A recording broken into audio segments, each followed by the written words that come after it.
Bonjour à tous, pendant un an je vais vous présenter un film par jour, soit 365 films dans l'année. Aujourd'hui on est au 20e film, Mulholland Drive.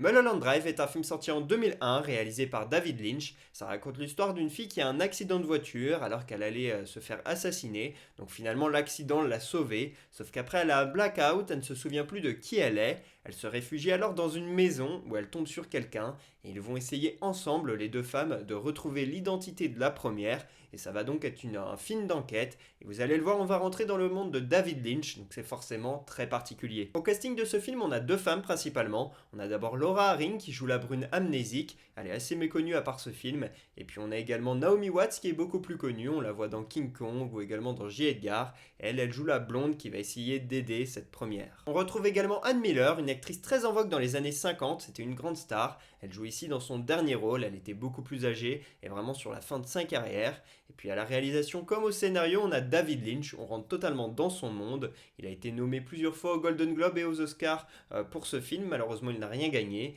Il y a quand même eu un César pour le meilleur film étranger. Au box-office, c'est pas incroyable. 20 millions récupérés sur 15 investis, donc c'est à peine rentable. Par contre, avec le temps, le film il est devenu réellement culte. Et pour ce qui est de la musique, on a Badalamenti qui forme vraiment un tandem avec David Lynch. Ils ont travaillé ensemble 6 fois sur les films du réalisateur, sur 10 au total. Donc c'est plutôt pas mal. Et Badalamenti il a également travaillé avec Schrader, qui a notamment scénarisé Taxi Driver.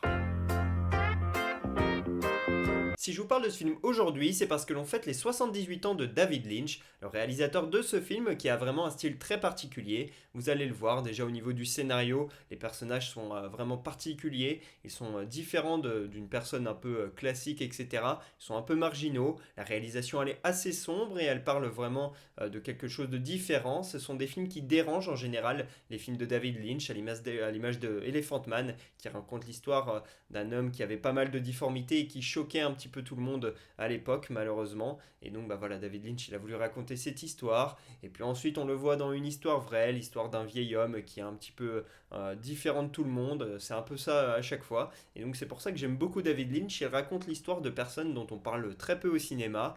Et il va vraiment chercher à nous déranger, à nous sortir de notre zone de confort. Et c'est clairement ce qui est arrivé avec Mulholland Drive de mon côté. Donc c'est vraiment le style David Lynch que l'on ressent. Et bah, ça fait plus de 20 ans qu'il ne fait plus de films. Il a vraiment pris sa retraite, il a décidé d'arrêter. Depuis, il a créé une chaîne YouTube sur laquelle il nous parle de la météo à Los Angeles. Et il nous dit quel est le numéro du jour. Alors je sais pas vraiment pourquoi il fait ça, mais j'ai regardé un petit peu. C'est assez lunaire, mine de rien, tout comme souvent avec lui.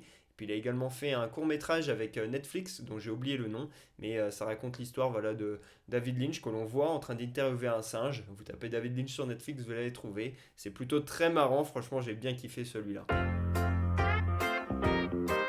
Ce film, je l'ai vu il y a un an et demi environ, quelque chose comme ça, et je pensais avoir tout compris, avoir vraiment bien kiffé le film. J'ai vraiment pris une énorme claque, ça m'a sorti de ma zone de confort, ça m'a dérangé, et il y avait vraiment des scènes aussi magnifiques et tout, et je me suis dit, allez, vraiment, Mulholland Drive, excellent. Et puis il y a quelques mois, quelques semaines même, mon frère eh bien, a regardé Mulholland Drive, et il m'en a parlé, et du coup en échangeant, je me suis dit, mais attends, c'est pas du tout le souvenir que j'en avais, et donc j'ai revu le film, et je me suis rendu compte qu'en fait, je n'avais pas du tout compris ce qui s'était passé la première fois que je l'ai vu, et c'est en le revoyant une seconde fois que j'ai vraiment bien capté tout le scénario de ce film, et en fait ce qui se passait réellement, il y a vraiment la fin elle est compliquée à comprendre, et donc à mon avis le voir une seconde fois c'est vraiment pas de refus, surtout que David Lynch eh bien, il laisse un petit peu les spectateurs à lui-même, et il n'explique pas forcément les choses, et donc eh bien faut essayer de comprendre et tout ça, c'est pas toujours facile, alors faut pas que ça vous réfute et que ça vous empêche de voir ce film, parce qu'on peut comprendre quand même, mais il faut vraiment être très attentif, et surtout bah voilà, ça va vous créer des sentiments qu'on a rarement au cinéma. Vous êtes un petit peu sorti de votre zone de confort et c'est quand même très agréable quand on aime un petit peu bah voilà, se challenger et trouver d'autres choses que les films que l'on peut voir d'habitude et que l'on peut regarder quasiment tous les jours. Là, c'est vraiment quelque chose de différent. Je mets un 19 sur 20 à ce film. Si je ne mets pas 20, c'est parce que justement, comme il est un peu compliqué à comprendre, etc., eh bien, il y a un petit sentiment de frustration avec ce film. Et j'ai pas envie de mettre 20 et d'en parler comme vraiment un immense chef-d'œuvre. Mais je pense qu'on est vraiment pas loin de ça. C'est vraiment un excellent David Lynch. Le film, il est sombre. Il y a une réalisation tout autour du noir, etc., de ces couleurs-là. C'est vraiment très très beau, parfois un peu stressant. J'aime beaucoup aussi bah, comment les deux femmes sont représentées. Elles sont parfois sensuelles, etc. C'est aussi très agréable. Il y a pas mal de musique musique qui nous envoûte, etc. Bref, c'est toute une ambiance ce film et c'est ça que j'ai beaucoup aimé ici, je mets 19 sur 20. Première anecdote, à la base le film devait être un pilote pour une série, sauf que finalement les producteurs d'ABC ils ont décidé d'annuler le projet parce qu'ils n'ont pas aimé le résultat du pilote. Donc ensuite, quelques mois plus tard, ils ont quand même rappelé David Lynch pour rajouter des minutes, pour faire des choses et afin d'en faire un film.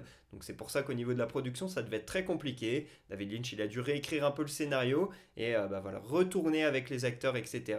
pour rendre ce rendu final qu'est Mulholland Drive. Deuxième anecdote, certains acteurs ne comprenaient pas du tout l'intrigue du film et jouaient dans ce film-là sans forcément le comprendre. C'était notamment le cas de Justin Theroux qui disait que si c'était pas David Lynch le réalisateur, il aurait largement quitté la production avant. Et puis il y a Naomi Watts qui essaie de rentrer dans la tête de David Lynch en lui disant qu'elle a tout compris, qu'elle sait très bien quel est le petit jeu de David Lynch. Ça le faisait bien rire parce qu'il savait pertinemment que l'actrice n'avait pas compris non plus ce que se passait dans ce film. Troisième anecdote, David Lynch il a créé un club à Paris qui s'appelle le Silencio Club et on le voit notamment dans ce film, ce Silencio Club, et c'est vraiment très particulier, l'ambiance elle est très sombre, ça passe des musiques particulières, etc.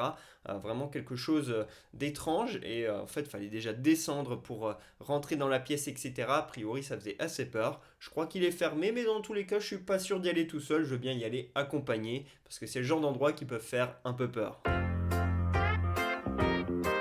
Voilà pour ce 20e épisode d'Un jour un film, j'espère que je vous aurai donné envie de regarder Mulholland Drive. Pour ma part je vous dis à demain pour parler du 21e film de l'année, et pour que vous sachiez de quel film on va parler, un petit indice, duo féminin. Dites-moi en commentaire quel film on va parler, à demain.